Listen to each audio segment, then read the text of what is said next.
गांधी साहब अलमौरद लाहौर ने कुछ अर्सा पहले एक मसीही मजहबी रहनुमा को मदऊ किया था। उन्होंने लेक्चर दिया था। उनसे एक सवाल किया गया था नबियों के बारे में कि बाइबल में बाज़ नबियों का जो किरदार बयान हुआ है वो अम, उन अंबिया के शान शान नहीं है। तो उन्होंने उसका ये जवाब दिया था कि ये फ़र्क है आप किस नज़र से देखते हैं। आप नबियों को मासूम मानते हैं, हम ऐसा नहीं मानते। हम हमारा मौक़िफ़ है उनके बकौल कि वो भी इंसान ही होते हैं, उनसे भी गलतियां हो सकती हैं, लेकिन मजमूई तौर पर वो उस माशरे में नुमाया लोग होते हैं। तो मेरा सवाल ये है कि हमारे पास ऐसी कौन सी नस है कि हम पेश कर सकते हैं कि नबी मासूम होते हैं। और इससे जुड़ा हुआ एक सवाल हम अभी सूरह नमल दोबारा पढ़ रहे हैं, तो उसमें से ना मूसा से जो कत्ल खता हुआ था, अल्लाह ताला ने तो माफ़ कर दिया कैटेगोरिकली, लेकिन क्या उन्होंने इसकी कोई कंपनसेशन दी उस फैमिली को, उस उनका जो मकतूल के वरसा को।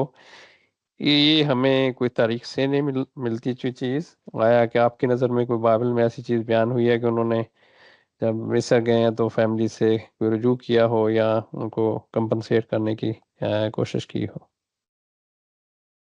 मैं आखिरी हिस्से का जवाब पहले दे देता हूँ। अल्लाह ताला की जो शरीयत है जिसमें ये बताया गया है कि कत्ल खता हो जाए तो क्या सूरत होगी, कत्ल अम्द हो तो क्या सूरत होगी, ये पहली बात बनी इसराइल को दी गई है। इससे पहले कोई मुसलमान कौम वजूद में नहीं आई। अल्लाह ताला ने नबूवत के पहले दौर में पै दर पै पैगंबर भेजे हैं। ये बताया है कि वले कुल्ल उम्मत रसूल, हर उम्मत में हर कौम में हमने रसूल भेजा, लेकिन लोगों ने उसको मानकर नहीं दिया। 2, 4, 10, 20 कुरान मजीद ने उनमें से मुंतखब रसूलों का जिक्र करके बता दिया है कि बाज़ जगह घर वाले भी ईमान नहीं लाए। सैयदना नूह की दावत सबसे ज़्यादा तफसीली है, यानी कमो बेश 1000 साल या 950 साल तक फैली हुई। उसमें भी एक कश्ती के बराबर लोग हैं जो कौम में से निकले हैं, जिनको अल्लाह ताला ने निजात अता फरमाई। तो कोई मुसलमान कौम कौमी हैसियत से वजूद में नहीं आ सकी। चुनाचे सारी शरीयत फर्द से मुतल्लक रही है, आदम अलैहिस्सलाम से लेकर सैयदना मूसा अलैहिस्सलाम तक। वो जब वहाँ से अपनी कौम को लेके निकले हैं और उनको फ़लस्तीन में आबाद करने के लिए अल्लाह ताला ने नबूवत के दूसरे दौर की इब्तिदा की है, तो पहली मर्तबा एक मुसलमान कौम वजूद में आई है। कमोबेश वो भी 500 साल तक मिस्र में गुजारने के बाद। वो अंबिया अलैहिस्सलाम की औलाद है, उनको शरीयत दी गई। तौरात इज्तिमाई ज़िंदगी के बारे में शरीयत का पहला बयान है। इससे पहले शरीयत इनफरादी ज़िंदगी से मुतल्लिक़ है, यानी हम नमाज पढ़ेंगे, रोज़ा रखेंगे, कुछ रसूम व आदाब की पाबंदी करेंगे, फ़र्द की हैसियत से जो दीन के अहकाम हैं वो बता दिए गए हैं। मुआशरे से मुतल्लिक़ या सोसाइटी से मुतल्लिक़ जो मसाइल पैदा होते हैं वो ज़ेर बहस ही नहीं आए। इसी वजह से जब तौरात में पहली मर्तबा शरीयत दी तो उसको नाम ही यही दिया गया, यानी दीन की बाकी हिदायत तो मालूम थी। तौरात को पढ़ने वाले ताज्जुब करते हैं कि उसमें तो कोई आखिरत का बयान नहीं है, उसमें तो ईमानियात पर कोई गुफ्तगू नहीं है। वहाँ शरीयत है। शरीयत के दुनियावी तकाजे क्या हैं, उखरवी तकाजे क्या हैं, बस उनको बयान कर दिया गया है। तो इसलिए वहाँ उनके सामने इस तरह की कोई चीज़ नहीं थी। अगर कोई मिस्र का कानून होगा और उसके तहत उस वक्त अगर वो गिरफ्त में आ जाते, कोई कार्रवाई होती। जब वो दोबारा गए हैं, एक किस्सा माजी हो चुका था। अगर कोई कार्रवाई करनी थी तो वो उन्होंने नहीं करनी थी, वो फ़िरौन ने करनी थी या उसके आयानो अकाबिर ने। ना बाइबल में उसका कोई जिक्र है और ना हमारे यहाँ उसका कोई जिक्र है कि इस तरह की कार्रवाई की गई या इस तरह का कोई मामला हुआ।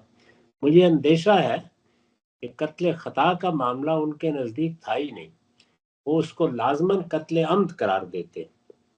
اور قتل عمد میں وہی صورت ہوتی ہے کہ اگر وہ اپنی قوم کا ہے تو کوئی رعایت ہو جائے گی، اور اگر وہ غیر قوم کا ہے تو پھر کون چھوڑنے والا ہے. اسی لیے انہوں نے اس موقع پر وہاں سے نکل جانا مناسب سمجھا. یعنی ان سے قتل خطا ہوا تھا، لیکن اسی بات کا امکان تھا، بلکہ گمان غالب یہی تھا کہ اس کو قتل خطا نہیں مانا جائے گا. تو یہ تو دوسرے حصے کا معاملہ ہے. آپ نے پہلے حصے میں کیا بات پوچھی تھی؟ کہ ہم کیا نص پیش کر سکتے ہیں کہ انبیاء معصوم ہوتے ہیں؟ میں نے اس پر جو مضمون لکھا ہے وہ میزان میں ہے، عصمت انبیاء یا نبی کی عصمت کے عنوان سے. اس کو آپ نکال کے پڑھ لیجئے. قرآن مجید میں یہ اس معنی میں استعمال نہیں ہوا. قرآن میں یہ اس طرح استعمال ہوا ہے کہ اللہ کے پیغمبر خیر الناس ہوتے ہیں، اور اصول میں یہ بات ٹھیک ہے کہ خیر الناس ہونے کے معنی یہی ہے کہ بحیثیت مجموعی وہ اخلاق عالیہ کا بہترین نمونہ ہوتے ہیں. یہ قرآن نے بتایا ہے. اس کے بعد جب انہیں اللہ پیغمبری کے منصب پر فائز کر دیتا ہے تو ان کی حفاظت فرماتا ہے، اور وہ حفاظت دونوں پہلوؤں سے ہوتی ہے. یعنی جو دین انہیں دیا گیا ہے وہ اس کو بے کم و کاس پہنچا دیں. اس حفاظت کو خود قرآن نے سورہ جن میں بیان بھی کر دیا ہے کہ ہم ان کے دائیں بائیں پہرے لگا دیتے ہیں. وہ ادنا درجے میں اس میں کوئی تبدیلی تغیر نہیں کر سکتے، اپنی طرف سے کوئی بات نہیں کہہ سکتے. جو کچھ ان کو دیا جاتا ہے وہ بے کم و کاس پہنچا دیتے ہیں. تو یہ عصمت یا حفاظت کا ایک پہلو ہے. دوسرا یہ کہ وہ اگر کوئی غلطی کرتے ہیں تو اس غلطی پر انہیں قائم نہیں رہنے دیا جاتا، تاکہ لوگوں کے لیے ان کی کوئی غلطی نمونہ نہ بن جائے. تو یہ دونوں پہلو قرآن مجید میں بیان ہو گئے ہیں، قرآن مجید نے ان کی وضاحت کر دی ہے. یہی اس کا مفہوم ہے. یہ بات کہ غلطی کرنے کی صلاحیت ان میں نہیں رہتی باقی، یا ان کو اس طریقے سے غلطیوں سے پاک کر دیا جاتا ہے، یہ بات اللہ تعالیٰ نے اپنی کتاب میں نہیں فرمائی. عصمت کا یہی دائرہ ہے. اس کو آپ میزان میں دیکھ لیجیے، وہاں میں نے اس کو ہر پہلو سے بیان کر دیا ہے کہ اس کی نوعیت کیا ہے. بہت شکریہ. یہ سوال جس پس منظر میں آپ اگلا سوال کے بارے میں بھی چند حرف میں کہہ دیتا ہوں، اور وہ یہ ہے کہ جس بات کو وہ کہہ رہے ہیں کہ یہ پیغمبروں سے بھی ہو سکتی ہے، وہاں بحث یہ نہیں ہے کہ پیغمبروں سے غلطی ہو سکتی ہے یا نہیں. وہ بات اتنی کبھی ہے کہ وہ پیغمبر کے شایان شان نہیں ہونی چاہیے.